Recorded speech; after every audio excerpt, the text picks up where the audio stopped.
پاکستان تحریک انصاف کا سفارتی مراسلے پر ایک بار پھر بااختیار عدالتی کمیشن بنانے کا مطالبہ۔ قومی سلامتی کمیٹی کے اعلامیے نے ثابت کر دیا پاکستان کے اندرونی معاملات میں مداخلت کی گئی۔ عمران خان کا ایک ایک حرف سچ تھا۔ تحریک انصاف نے کہا ہے کہ اعلامیے نے ہمارے موقف پر مہر تصدیق ثبت کر دی ہے کہ مراسلہ ایک حقیقت ہے اور پاکستان کے اندرونی معاملات میں مداخلت کی گئی اور امریکہ کو دیا جانے والا احتجاجی مراسلہ بالکل درست اقدام تھا۔ اب لازم ہے کہ معاملے کی تہہ تک پہنچنے کے لیے بلا تاخیر بااختیار عدالتی کمیشن بنایا جائے جو حقائق قوم کے سامنے لائے۔ پی ٹی آئی نے سوال کیا کہ کیا یہ حقیقت نہیں کہ دستاویز پاکستان کے متعین نمائندے کے پیغام پر مشتمل ہے جس میں ایک باضابطہ ملاقات کی تفصیلات موجود ہیں؟ کیا یہ حقیقت نہیں اس ملاقات میں تحریک عدم اعتماد کا ذکر اور پاکستان کی معافی عمران خان کے ہٹائے جانے سے مشروط کرنے کا ذکر کیا گیا؟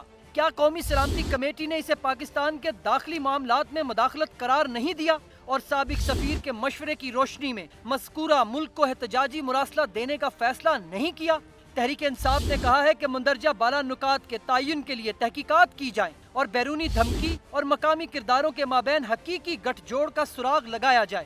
عدالتی کمیشن کی کارروائی مکمل طور پر اوپن ہونی چاہیے اور کسی بند کمرے میں کارروائی کی گنجائش ہے نہ اسے قبول کیا جائے گا۔